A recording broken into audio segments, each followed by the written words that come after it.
Hi students, how are you all? And આજે આપણે ગુજરાતીમાં સંક્ષેપીકરણ વિશે શીખીશું અને આ તમારો વિભાગ ઈ એટલે કે જે લેખન કાર્ય છે એ ક્વેશ્ચનમાં પૂછાય છે. આપણે ઇંગ્લિશમાં કહીએ છીએ કે રાઇટિંગ સ્કિલ, જે રાઇટિંગ સેક્શન હોય છે તેમાં જે પૂછાય છે એ આ સંક્ષેપીકરણ વિશે આજે આપણે થોડી ચર્ચા કરીશું. એટલે આ સંક્ષેપીકરણ એ 5 માર્કનો ક્વેશ્ચન હોય છે અને તમને એવી રીતે ક્વેશ્ચન આપવામાં આવે કે નીચે આપેલા ગદ્યખંડને વંથડ ભાગમાં ગુજરાતીમાં સંક્ષેપ કરો. એટલે આ રીતે એક ક્વેશ્ચન તમને 5 માર્કનો પૂછવામાં આવે છે. અને સંક્ષેપીકરણ શીખતા પહેલાં કઈ બાબતોને ધ્યાનમાં રાખવાની છે તે જોઈ લઈએ. સંક્ષેપીકરણનો પેરેગ્રાફ ધ્યાનથી વાંચી જવો. એકવાર અર્થ ન સમજાય તો 2-3 વાર શાંતિથી વાંચી જવો.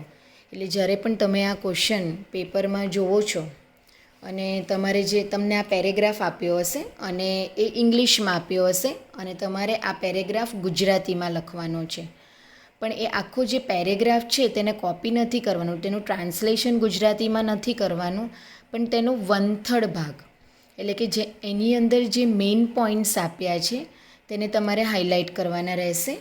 એટલે સંક્ષેપીકરણને નો જે પેરેગ્રાફ છે એ ધ્યાનથી સૌથી પહેલાં તમારે વાંચવાનું રહેશે. જો એકવાર એ પેરેગ્રાફનો અર્થ ન સમજાય તો 2-3 વાર શાંતિથી વાંચી જવો.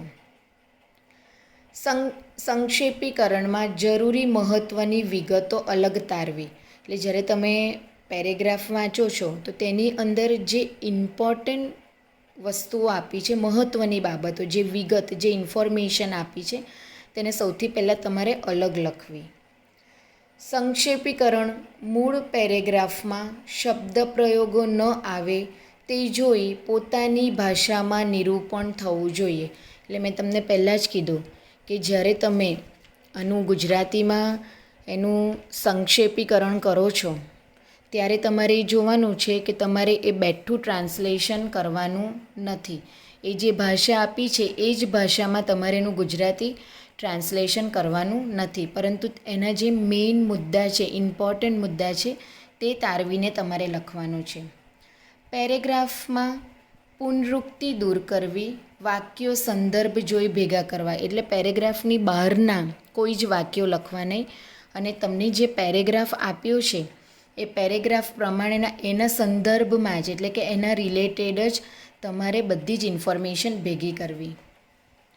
પેરેગ્રાફમાં આવતા દ્રષ્ટાંતો, ઘરગથ્થુ ભાષા પ્રયોગ કે સ્થાનિક બોલીને દૂર કરવી. એટલે જ્યારે પણ પેરેગ્રાફ તમે વાંચો છો અને જ્યારે તમે લખો છો તો તમારે તમારી ગુજરાતી ભાષામાં એને લખવાનું નથી. આપણને ખબર છે કે ગુજરાતીમાં પણ એની એક આગવી ભાષા છે. એટલે ગુજરાતી આપણે જે રીતે બોલીએ છીએ અને મન ફાવે તેમ ન લખાય. ગુજરાતીમાં આપણે શબ્દોનો અને વાક્યોનો ખૂબ જ સારી રીતે ઉપયોગ કરવાનો રહેશે અને ગુજરાતી ભાષા એ શુદ્ધ ભાષા અહીંયા લખવાની રહેશે. પેરેગ્રાફને યોગ્ય શીર્ષક પસંદ કરવું, અર્થલક્ષી શીર્ષક હોવું જોઈએ. અને આ ખાસ ધ્યાન રાખવાનું છે કે સૌથી પહેલાં એનું સંક્ષેપીકરણ કરતાં પહેલાં સૌથી પહેલાં પેરેગ્રાફને યોગ્ય શીર્ષક આપવું એટલે કે ટાઇટલ આપવું. ટાઇટલ આપવાનું ભૂલી જતા નહીં, બોર્ડમાં તેના માર્ક્સ હોય છે અને જો તમે ભૂલી જશો તો તમારા માર્ક્સ કટ થઈ જશે.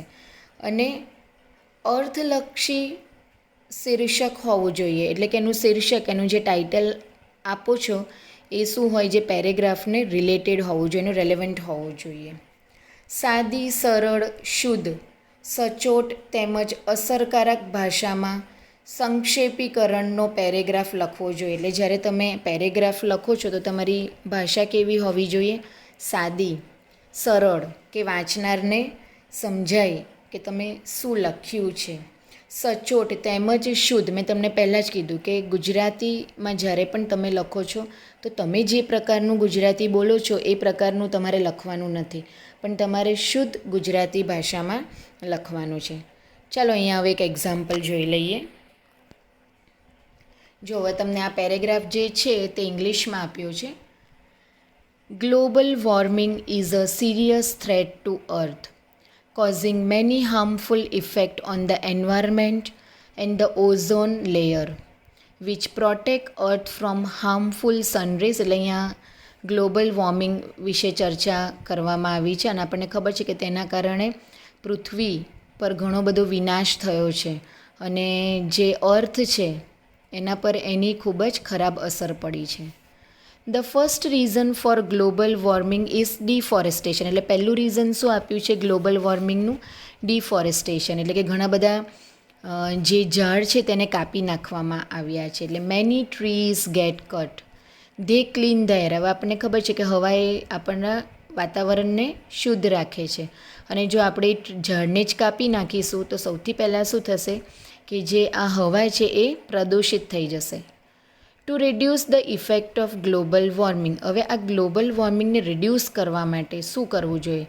People that cut trees should replant new trees instead to maintain balance. એટલે માનો કે ચલો ઝાડ કાપે છે પણ એની સામે આપણે શું કરવાનું છે? નવા ઝાડ ઉગાડવાના છે, જેથી કરીને આપણે આ જે એટમોસ્ફિયર જે એન્વાયરમેન્ટ છે એનું આપણે બેલેન્સ મેન્ટેન કરી શકીશું. ધ સેકન્ડ રીઝન, હવે બીજું રીઝન આપ્યું છે for global warming is garbages. જે આપણે કચરો નાખીએ છીએ તે. Too much packages around thing we buy and too many plastic bags cause global warming. અને બીજું મેઇન રીઝન છે પ્લાસ્ટિક બેગ્સ. હવે આપણે જોઈએ છીએ કે જે બી વસ્તુ આપણે ખરીદીએ છીએ એ બધી જ પ્લાસ્ટિક બેગ્સમાં આપવામાં આવે છે અને આ રીતે પ્લાસ્ટિકનો ખૂબ જ ઉપયોગ થવા માંડ્યો છે અને આના કારણે પણ આ જે બીજું રીઝન છે જેના કારણે આ ગ્લોબલ વોર્મિંગમાં વધારો થયો છે. We must reduce the things we buy, recycle the garbage we make and not use so much things. The last reason for global warming is fossil fuels. Fossil fuels are burned for energies. એટલે આપણને ખબર છે કે ઘણા બધા fossil fuels burn કરવામાં આવે છે, જેવી રીતે કે કોલ, પેટ્રોલ, ડીઝલ. આ ઇન્ડસ્ટ્રીઝને ફેક્ટરીઝ રન કરવા માટે આ બધી વસ્તુની જરૂર પડે છે. If we do not burn the fossil fuels we will not have the global warming. એટલે આ બધી વસ્તુ જો આપણે બાળીશું નહીં તો આ ગ્લોબલ વોર્મિંગની પરિસ્થિતિ જ ઊભી થશે નહીં. Smoke from factories, industries and mainly nuclear plants cause global warming is not from one country but countries all over the world. એટલે આખા દેશમાં, આપણા જ દેશની આપણે વાત નથી કરતા પણ બીજા દેશમાં પણ જે ફેક્ટરીઝ, ઇન્ડસ્ટ્રીઝ અને મેઇનલી ન્યુક્લિયર પ્લાન્ટ્સમાંથી જે સ્મોક બહાર આવે છે એ આખા વાતાવરણને શું કરે છે? પ્રદૂષિત કરી નાખે છે અને એના કારણે આ ગ્લોબલ વોર્મિંગમાં વધારો થયો છે. Smoke needs to stop and that means no more fossil fuels. એટલે આ સ્મોકને આપણે રોકવો પડશે. We need to make more fuel efficient vehicles. એટલે મોર ફ્યુલ એફિશિયન્ટ વ્હીકલ્સ હવે બનાવવાની જરૂર છે. And find other ways to make power. If we use everything the proper way, એટલે આપણે દરેક વસ્તુ જો પ્રોપર વેથી યુઝ કરીશું, we can reduce global warming and earth will B saved. એટલે દરેક વસ્તુ જો આપણે વ્યવસ્થિત રીતના એના પ્રોપર વેમાં યુઝ કરીશું તો આ જે ગ્લોબલ વોર્મિંગ છે તેનો ઘટાડો થશે અને આપણી જે પૃથ્વી છે એ બચી જશે. હવે આ રીતે તમને ઇંગ્લિશમાં પેરેગ્રાફ આપ્યો હશે. હવે તમારે એનું સંક્ષેપીકરણ કરવાનું છે અને એ શામાં કરવાનું છે? ગુજરાતીમાં. અને મેં તમને સૌથી પહેલાં કીધું કે એનું ટાઇટલ આપવાનું છે.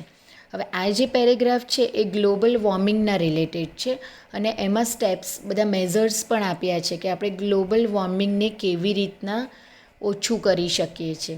એટલે આપણે સૌથી પહેલાં ટાઇટલમાં લખીશું ગ્લોબલ વોર્મિંગ દૂર કરવાના ઉપાયો. એટલે ટાઇટલ લખવાનું ભૂલવાનું નથી. હવે તમે પેરેગ્રાફ ઇંગ્લિશનો જોશો તે ખૂબ જ લાંબો છે પણ આપણે તો શું કરવાનું છે? જ્યારે તેનું સંક્ષેપીકરણ કરીએ છીએ ત્યારે તેને 1/3 પાર્ટમાં જ કરવાનું છે. એટલે જે બિનજરૂરી સેન્ટેન્સ છે એને આપણે કાઢી નાખવાના છે અને જે મેઇન છે એ જ આપણે લખવાનું છે. તો ચાલો આપણે જોઈએ કે આનું સંક્ષેપીકરણ કેવી રીતના કરીશું. આજે પૃથ્વી પર ગ્લોબલ વોર્મિંગની ગંભીર સમસ્યા ઊભી થઈ છે. સૌથી પહેલાં તમારે આ જ સેન્ટેન્સ લખવાનું છે. પ્રેઝન્ટ અત્યારે આપણું અર્થ એ શું ફેસ કરી રહ્યું છે તેના વિશે લખવાનું છે. જેથી પૃથ્વીના વાતાવરણ પર ગંભીર અસર થાય છે. હવે એના કારણે આપણા અર્થને, આપણી પૃથ્વીને એનો કેટલો ઇફેક્ટ થાય છે એટલે એ લખવાનું છે કે જેની પૃથ્વીના વાતાવરણ પર ગંભીર અસર જોવા મળે છે. ગ્લોબલ વોર્મિંગના મુખ્ય 3 કારણો છે. એટલે આપણે જે 3 કારણો આગળ પણ જોયા અને એ 3 કારણ તમારે અહીંયા દર્શાવવાના છે. જંગલોનો વિનાશ એ મુખ્ય કારણ છે, પહેલું કારણ છે. વૃક્ષો દૂષિત હવાને શુદ્ધ કરે છે, એ પણ આપણે જોયું. આપણે જેટલા વૃક્ષો કાપીએ તેના કરતાં વધારે વૃક્ષો ઉગાડવા જોઈએ. આ પહેલું પોઈન્ટ તમારે લખવાનું છે. સેકન્ડ આપણે જોયું કચરાનો ઢગલો એ બીજું કારણ. આપણે પ્લાસ્ટિકની બેગનો ઉપયોગ કરીએ તે સીમિત ઉપયોગ કરવો, કચરો રિસાયકલ કરવો, આ પણ આપણે સેકન્ડ પોઈન્ટમાં જોયું. છાણ, હવે થર્ડ પોઈન્ટ જોઈએ. છાણ, લાકડા, કચરા વગેરેનો ઈંધણ તરીકે થતો ઉપયોગ વાતાવરણમાં ગરમી ઉત્પન્ન કરે છે. આ ગ્લોબલ વોર્મિંગનું બીજું એક કારણ છે કે આપણે જે આ ફોસિલ ફ્યુલ્સ યુઝ કરીએ છીએ, જેવી રીતે કે છાણ છે, લાકડા, કચરો, એ શું કરે છે? વાતાવરણમાં વધુ ગરમી ઉત્પન્ન કરે છે. ઉપરાંત નાના મોટા કારખાના, ફેક્ટરી તેમજ ન્યુક્લિયર પ્લાન્ટમાંથી નીકળતો ધુમાડો પણ નુકસાન કરતા છે. એટલે આપણે એ પણ જોયું કે ફેક્ટરીઝમાંથી કે નાના મોટા કારખાનામાંથી તેમજ ન્યુક્લિયર પ્લાન્ટમાંથી નીકળતો ધુમાડો પણ એ નુકસાન કરતા છે. એ પણ આપણી પૃથ્વીને ખૂબ જ નુકસાન કરે છે. આપણે કુદરતી સંપત્તિનો ઉપયોગ સમજી વિચારીને કરીશું તો ગ્લોબલ વોર્મિંગની સમસ્યામાંથી પૃથ્વીને બચાવી શકીશું. એટલે જ્યારે તમે એન્ડિંગ કરો છો ડિયર સ્ટુડન્ટ્સ, તમારું જે એન્ડિંગ છે એ ખૂબ જ અટ્રેક્ટિવ હોવું જોઈએ. કારણ કે ઘણી વખતે શું છે કે ઘણા જે પેપર ચેકર છે એ મોસ્ટલી ઇન્ટ્રોડક્શન અને એન્ડિંગ જોતા હોય છે. એટલે આપણે ખાસ અહીંયા આપણું એન્ડિંગ કેવી રીતના કરીશું? આપણે કુદરતી સંપત્તિનો ઉપયોગ સમજી વિચારીને કરીશું તો જ ગ્લોબલ વોર્મિંગની સમસ્યાથી આ પૃથ્વીને આપણે બચાવી શકીશું. સો ડિયર સ્ટુડન્ટ્સ, આ જે ક્વેશ્ચન છે એ 5 માર્ક્સનો છે. એટલે એને આપણે બહુ જ આમ ઇઝીલી લેવાનું નથી. માટે આપણે એની પાછળ ખૂબ જ મહેનત પણ કરવાની છે. અને આ રીતે જ્યારે પણ તમને આ સંક્ષેપીકરણનો ક્વેશ્ચન પૂછાય તો તમારે એને ગુજરાતીમાં લખવાનો છે અને 1/3 પાર્ટ જ એનો લખવાનો છે. અને એના જે ઇમ્પોર્ટન્ટ પોઈન્ટ્સ છે એ પણ એ જ લખવાના છે. અને જે કંઈ પેસેજમાં આપ્યું છે અને એના રિલેટેડ છે એ જ વસ્તુ લખવાની છે. અને ટાઇટલ લખવાનું કોઈ દિવસ ભૂલી જવાનું નથી. આઈ હોપ કે તમને સમજ પડી ગઈ હશે. Thanks for watching. Have a nice day.